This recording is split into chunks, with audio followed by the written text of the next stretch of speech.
Let me just say, the weirdest thing about airports isn't the lines or the overpriced coffee, or even the fact that you see grown adults running in business suits for flights they'll never catch. It's how easy it is to go invisible if folks decide you don't belong. I found that out for myself at 17, standing there with a first-class ticket in my hand and a camera hidden in a necklace, just breathing, just waiting. And you know what happened? They tried to pretend I didn't exist. Yeah, that happened. I was dressed neat, just like Mom said. Blazer, sneakers, my hair pulled back, little silver necklace on my collarbone that looked cute enough to pass for jewelry. But inside, there was a camera synced straight to a news channel cloud. This wasn't about flying somewhere fun or showing off for social. I was sent to find out how young black passengers really got treated in the places no one ever seems to film. Not the loud, ugly stuff, just the slow, quiet push out of the frame that nobody's supposed to notice. My mom hugged me tight that morning, whispered in my ear, "You don't owe them fear, baby, just stay smart." I promised her I would do when my row was called. I stepped right up, handed my ticket over to this flight attendant named Shelley, tall, perfect hair, the kind of smile that doesn't move past her lips. And she stopped me, arm out, not letting me through, even though I was first class, seat 3A, legit boarding pass. She looked me over like she was reading a warning label. "This area is for priority boarding," she said, real polite but sharp. "You might want to check your seat assignment again." I told her, "It's 3A, first class." She took the ticket and stared at it a little too long. You know that way people do when they're stalling for no good reason? Then she said, "Are you sure this is your ticket?" Not loud, not rude, just doubting, like she was fishing for an excuse. When she told me to step aside so she could verify, I sat on a bench by the window, heart banging in my chest but face cool. I wasn't about to cause a scene. My editor's text buzzed, "Stay visible. Don't push back. Let it play out." And so I sat there, watching Shelley let a yoga mom breeze past, then a business guy who didn't even show his pass. Nobody questioned them. Nobody even looked at me.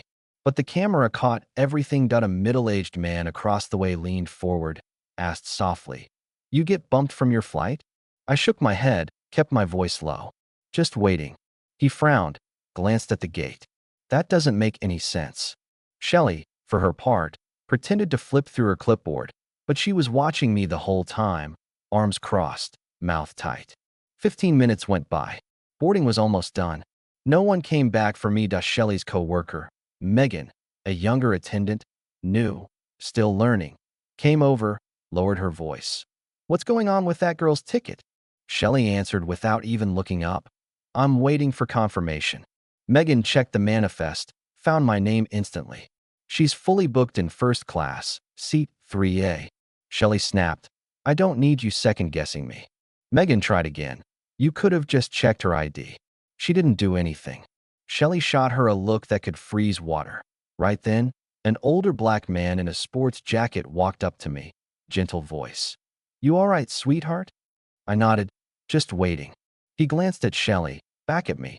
"You sure you want to let this slide? She's letting folks through without checking anything." I shrugged. "I'm just here to watch." The weight of that hung between us. Across the gate, Megan rechecked the manifest and shook her head. She'd seen it for herself. Meanwhile, I pressed a button on my phone to upload footage to the cloud, just in case. And that's when Mara showed up.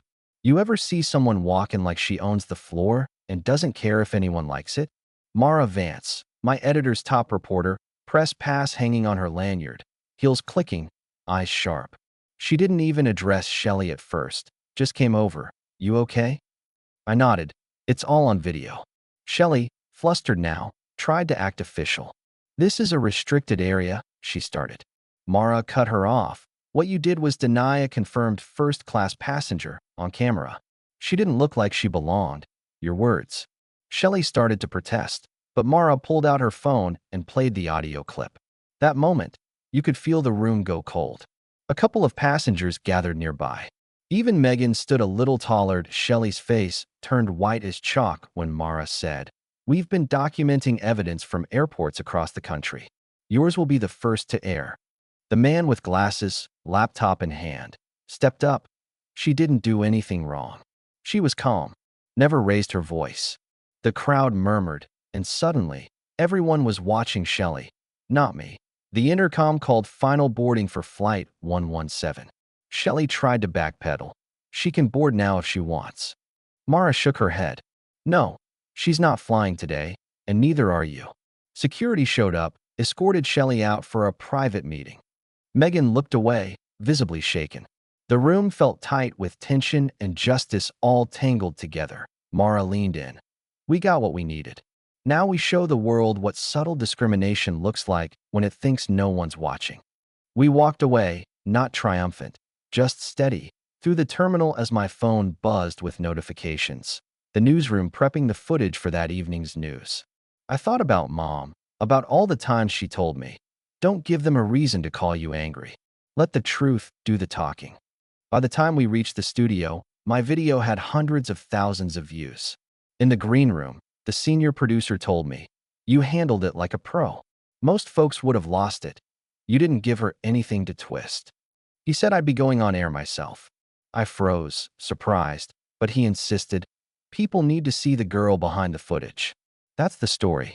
That night, I spoke my truth, not loud, not shaking, just honest.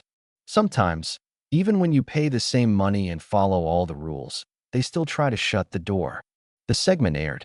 By morning, my face was everywhere.